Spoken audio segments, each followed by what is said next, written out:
me félicite de vous recevoir sur le stand la radio du Salon, au Salon de Genève, au Salon du Livre. Et vous venez de publier aux éditions de l'Âge d'Homme Les Lueurs.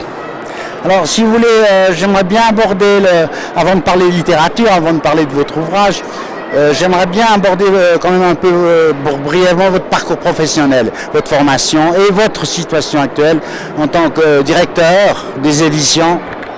Labor et Fides, oui, tout à fait. Alors mon parcours, j'ai fait des études de philosophie et d'histoire des religions à l'université de Genève et puis à Paris.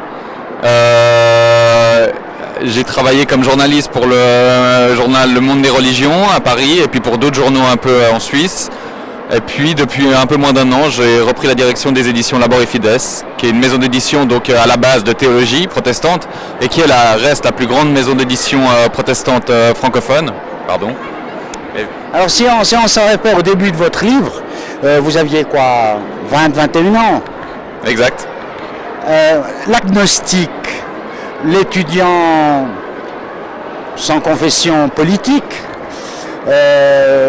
avant que vous fassiez votre master, et puis cette fameuse maladie, ce cancer. Alors avec le recul aujourd'hui, l'agnostique, qu'est-ce qu'il est devenu?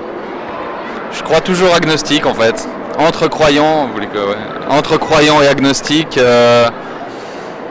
toujours, je dirais en quête, en recherche et dans le doute. J'ai pas vraiment de foi très établie, donc je crois que je me définirais encore comme une sorte de entre croyant et agnostique, entre les deux. Ça, mon cœur balance, je dirais. Alors il y a une question qui m'intéresse dans votre écriture. Il y a une énorme sensibilité sur ce qu'un homme à 20 ans ou 25 ans a de la peine à comprendre parce qu'il découvre la vie, c'est la douleur. Et ce qui m'a frappé dans votre écriture, c'est cette, j'allais dire, simplicité de décrire les douleurs, parce qu'il n'y a pas qu'une douleur. Et puis vous parlez surtout dans votre livre L'anamnèse. L'anamnèse, oui, tout à fait. Les douleurs, effectivement, j'ai essayé de décrire ça d'une manière assez factuelle, d'une manière assez presque médicale, je dirais, et puis de les décortiquer comme au moment où on les vit, si on les analysait de manière un petit peu extérieure.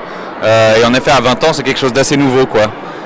Et puis l'anamnèse, c'est tout ce travail qu'il fait dans le livre autour du souvenir, en fait, et du retour sur cet événement 10 ans après.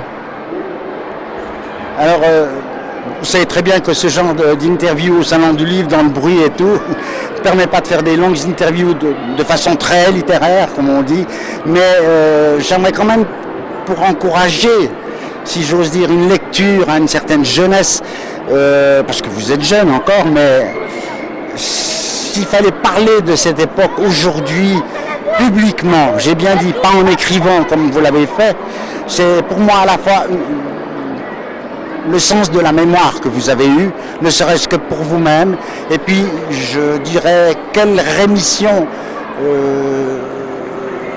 pouvez-vous transmettre à des jeunes à qui cette maladie, même si techniquement, technologiquement, médicalement, on a encore fait des progrès, qu'est-ce que vous pourriez leur dire? Je sais pas, parce que je pense que c'est quelque chose de très personnel en fait, et chacun vit ça d'une manière.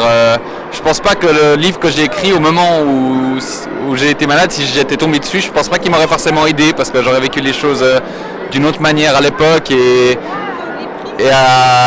j'aurais pas vraiment de conseils ou de points auxquels je dirais tiens là il faut faire attention quand on est malade, essayer d'éviter ça ou prendre en compte ceci. C'est une expérience tellement intime et personnelle qu'à mon avis, hélas, il faut passer par là et essayer si on peut en sortir, essayer d'en faire quelque chose, j'imagine.